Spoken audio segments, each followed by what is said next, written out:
Irrational number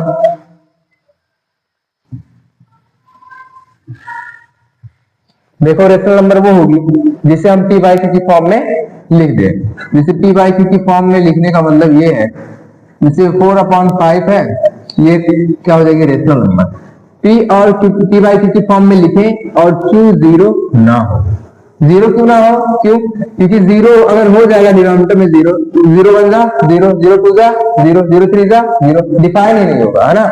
कभी भी denominator में जीरो नहीं हो सकता। अगर जीरो आ जाएगा तो डिफाइन नहीं होगा, है ना। पी बाई क्यू की फॉर्म में हो तो उसे रेशनल नंबर कहेंगे। लेकिन क्यू जीरो ना हो और पी एंड क्यू ये दोनों हो इंटीजर, क्या हो? इंटीजर हो। इंटीजर यानी पूर्णांक, ठीक है। पी और क्यू क्या हो? दोनों इंटीजर हो, तो क्या हो जाएगा? रेशनल नंबर हो जाएगा। जैसे 1.3 है, ये रेशनल नंबर है कि नहीं है? जैसे यहाँ पे पॉइंट अगर हटाएंगे, पॉइंट के नीचे लिखेंगे 1 और उसके बाद एक डिजिट है तो उसके लिए एक जीरो हो जाएगा। 13/10 ये क्या हो जाएगा? ये रेशनल नंबर हो जाएगा। अब देखो 1.55 ये भी रेशनल नंबर हो जाएगा। ये पॉइंट को हटाएंगे, उसके नीचे आएगा 1, इसके बाद दो डिजिट है, एक जीरो दो जीरो हो गया, ठीक है। अब देखिए अगर मान लीजिए हो गया 1.3333 और ऐसे चलता गया, है ना, यानी टर्मिनेट नहीं कर रहा, रुक नहीं रहा है वो, तो होगा 1.3 रिकर कर रहा है, बार बार 3 आ रहा है, ठीक है। तो ये भी क्या हो जाएगा? रेशनल नंबर ये भी हो जाएगा। कैसे रेशनल नंबर हो जाएगा? जरा देखिए, इसको हम लोग कन्वर्ट कर सकते हैं पी बाई क्यू की फॉर्म में। तो 1.33 है,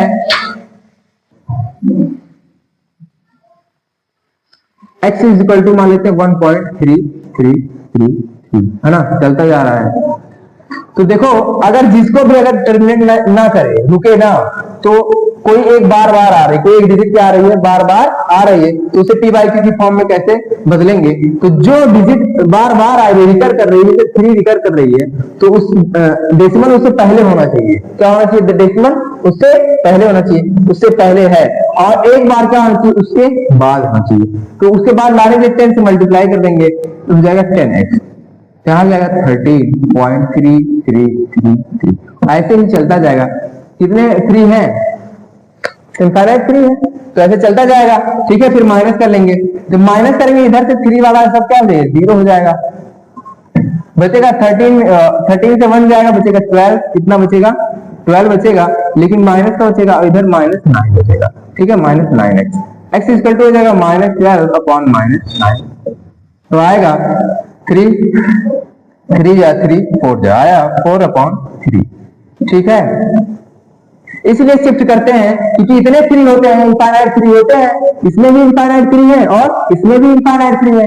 तो एक डिजिट को अगर शिफ्ट कर लिया जाए, एक डिजिट को इधर से शिफ्ट कर लिया जाए, तो इनफाइनाइट 3 कोई फर्क पड़ेगा? उससे कोई फर्क नहीं पड़ता। इसीलिए एक डिजिट क्या करते हैं? जो रिकर करती है, जो बार बार आती है, उसको क्या कर लिया जाता है? शिफ्ट कर लिया जाता है, तो वो क्या हो जाती है? रेशनल नंबर वो भी हो जाएगी, ठीक है। अब देखेंगे, मान लीजिए कोई है 1.47, अब की बात 47 डिकर कर रहा है, बार बार कौन आ रहा है? 47 47 47।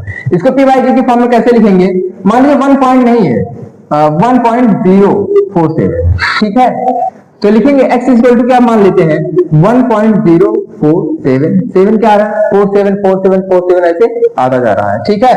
तो देखिए जो डेसिमल है उसको जो रिकर कर रही है उसी के जस्ट पहले लेके आना है। क्या करना है? उसी के जस्ट पहले लेके आना है। तो किससे मल्टीप्लाई करें? 10 से मल्टीप्लाई हो जाएगा 10x, ये वाला यहाँ गया, आया 10.47474747 47 को शिफ्ट करना के बाद जो रिकर करेगा, जो बार बार आएगा, उसी को शिफ्ट करना है ना। 47 47 47, तो उसको शिफ्ट करना है तो डेसिमल को पहले उसके पहले लाना पड़ेगा, उसके बाद शिफ्ट करेंगे। तो उसके डेसिमल उससे पहले आ चुका है, अब उसके बाद यहाँ से ले जाके एक जो रिकर कर रहा है उसको शिफ्ट करेंगे 47 47 47, क्योंकि इतने 47 आ रहे हैं, एक 47 को शिफ्ट करने कोई फर्क नहीं पड़ेगा उसके, ठीक है। 10 है यहाँ पे, एक लिख लेंगे, 10 से मल्टीप्लाई 2 है, 100 से और कर देंगे, 10 पहले से था, 100 से करेंगे हो जाएगा 1000x, ठीक है। अब इधर हो जाएगा 0.47 47 47 ऐसे चल रहा है।